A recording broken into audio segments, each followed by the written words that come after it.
Olá, estamos de volta com o nosso curso Desmonte de Rocha com Explosivos, desta vez na aula número 5, onde nós vamos falar sobre a classificação dos explosivos. Tá? E como é que é feita essa classificação?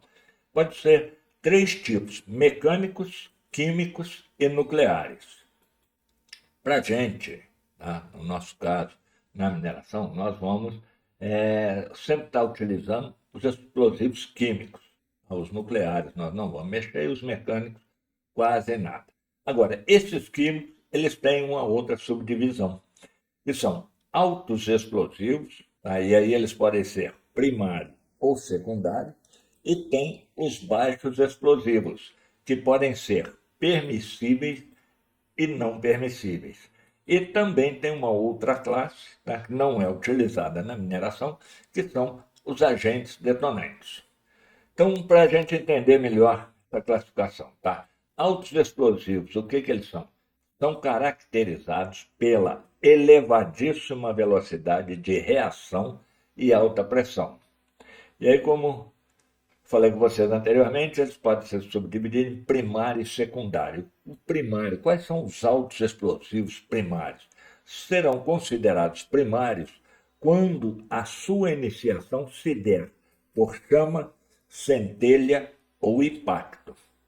E secundário, eles vão ser considerados quando, para sua iniciação, for necessário um estímulo inicial de elevada grandeza. Muito bacana, tal. Dá um exemplo, tá? Explosivos primários, qual que nós temos?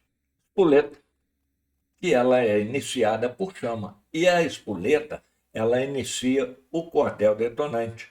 E o cordel inicia a emulsão, inicia um booster, inicia uma coluna carregada com ânfo e emulsão e vários outros, certo?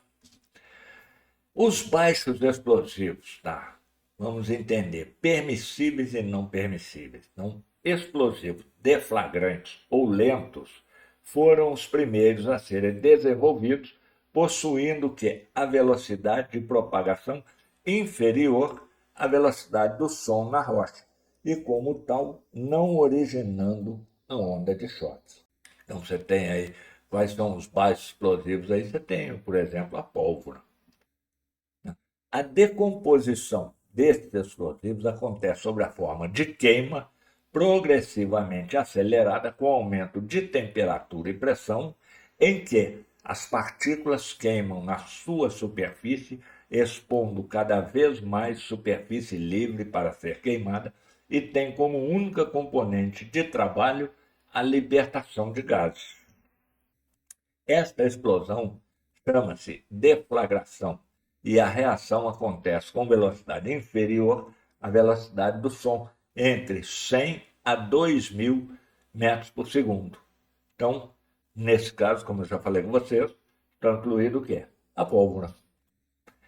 E os explosivos de segurança ou permissíveis são explosivos especialmente preparados para ambientes fechados e inflamáveis, em que sua principal característica é a baixa temperatura de explosão.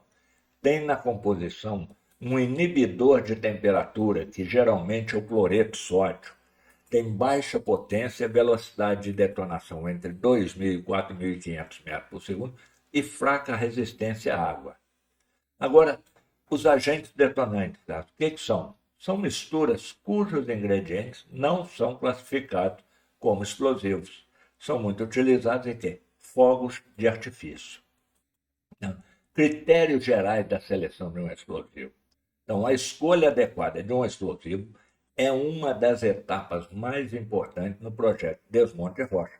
Esta seleção é ditada por quê? Por considerações econômicas e considerações de campo. E os fatores que devem ser levados em consideração para essa escolha? Primeiro, tipo de desmonte, propriedades dos explosivos. Aí nós já vimos na aula anterior: densidade, velocidade, pressão de detonação, resistência à água e classe dos gases, sem contar segurança no transporte, manuseio, diâmetro e custo. Também é de muita importância o conhecimento da geologia local, característica da rocha a ser desmontada, a densidade da rocha, a resistência à tração e compressão, além da velocidade sísmica, condições de ventilação em ambientes subterrâneos, além dos impactos gerados pelo desmonte. Conhecidos esses fatores, pode-se definir qual o explosivo que melhor se adapta à sua realidade. Chegamos ao final dessa aula. Na próxima aula, nós já vamos dar início a conhecer as variáveis do desmonte de rocha, tá, para a criação de um plano de fogo, e eu aguardo você lá. Até a próxima aula.